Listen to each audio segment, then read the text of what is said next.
ao atravessar o cano de cobre, terá um aumento no fluxo, de acordo com a lei de Faraday, produzir e com eletricidade, essa força eletromagnética.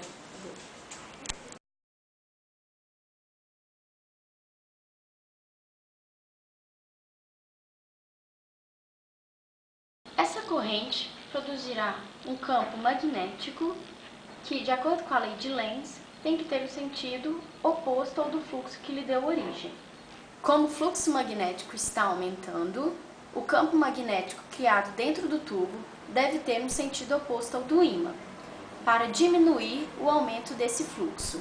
Assim, haverá uma força de repulsão contrária ao movimento do ímã, que aumentará o seu tempo de queda.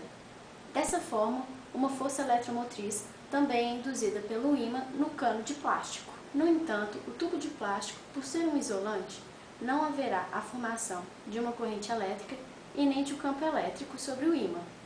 Com isso, o tempo de queda do ímã no tubo de plástico será menor do que o tempo de queda do ímã no tubo de cobre. Construindo um circuito ferromagnético com uma bobina ao seu redor de uma lâmpada, a gente verifica que, quando se aproxima o ímã rapidamente da bobina, a lâmpada acende, e quando se afasta rapidamente, ela também acende. Porém, se mantermos o ímã parado diante da bobina, não há observação de corrente.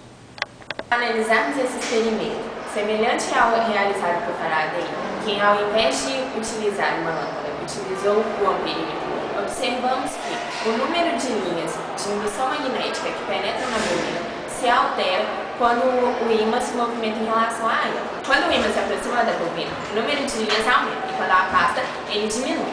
Se o ímã mantém parado diante da bobina, não há alteração no número de. A força magnética de um ímã sobre um pedaço de ferro é uma força de ação à distância. Um ímã gera um campo magnético cujas linhas de indução magnética saem pelo polo norte e entram pelo polo sul. Em 1820, o cientista Hans Ørsted realizou uma experiência na qual uma bússola foi colocada sobre um fio ligado a uma bateria. Com a chave aberta, não há corrente no circuito, a bússola se orienta na direção e sentido do campo magnético terrestre. Fechando-se a chave, observa-se que a agulha da bússola gira, tentando se alinhar a uma direção diagonal ao fio. Ørsted concluiu que para que a bússola mude sua orientação, a corrente elétrica deve criar um campo magnético em torno do fio.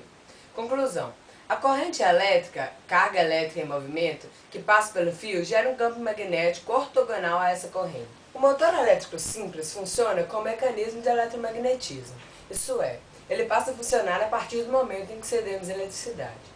Ao cedermos eletricidade, a bobina de cobre fica eletrizada, e devido às várias voltas contidas nela, a eletricidade acaba gerando uma deformação do campo elétrico. Ao deformar-se um campo elétrico, criamos um campo magnético. A bobina então vira um ímã. Um dos polos da bobina é atraído pelo ímã fixo, o que faz com que ela rode. Como a bobina possui somente uma das pontas raspadas, ao rodar ela perde contato e deixa de ser um ímã. Porém, pela inércia, ela continua rodando.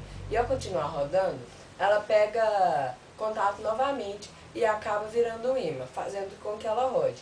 Esse ciclo faz com que a bobina vire um motor. A lei de Lenz estabelece uma relação de sentido entre os campos magnéticos presentes no fenômeno de indução eletromagnética. O campo magnético externo, produzido, por exemplo, pelo ímã, e o campo magnético induzido, produzido pela própria corrente induzida.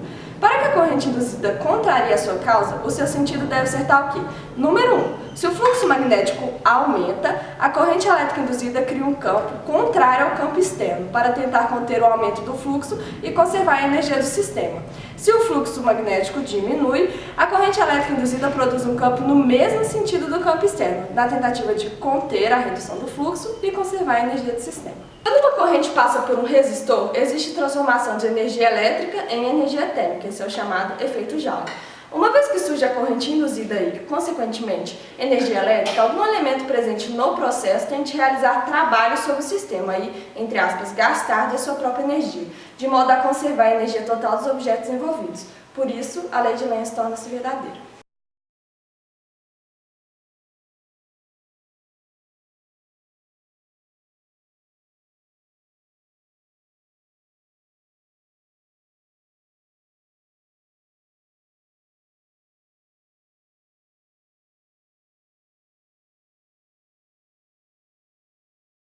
objetos ferromagnéticos e uma bobina que, inicialmente, não apresenta nenhum comportamento magnético, como podemos observar. Por esse fio chega uma corrente elétrica que pode ser ligada ou desligada por esse interruptor.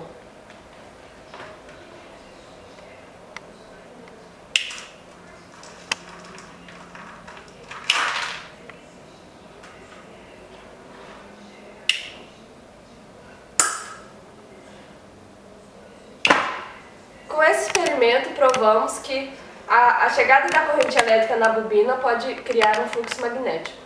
Para a experiência do freio eletromagnético, utilizando um tubo de cobre e um tubo de PVC de tamanhos equivalentes. Primeiramente com o tubo de cobre.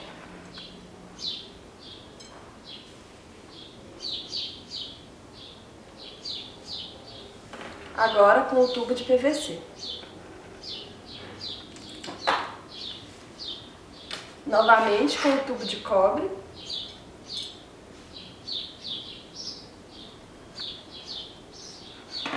E o de PVC.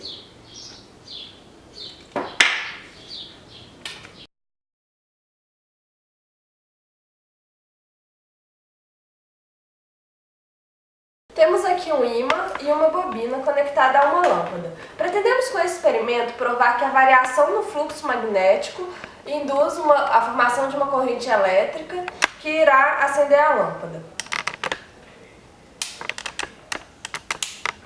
Podemos ver a lâmpada se acendendo quando o ímã se aproxima.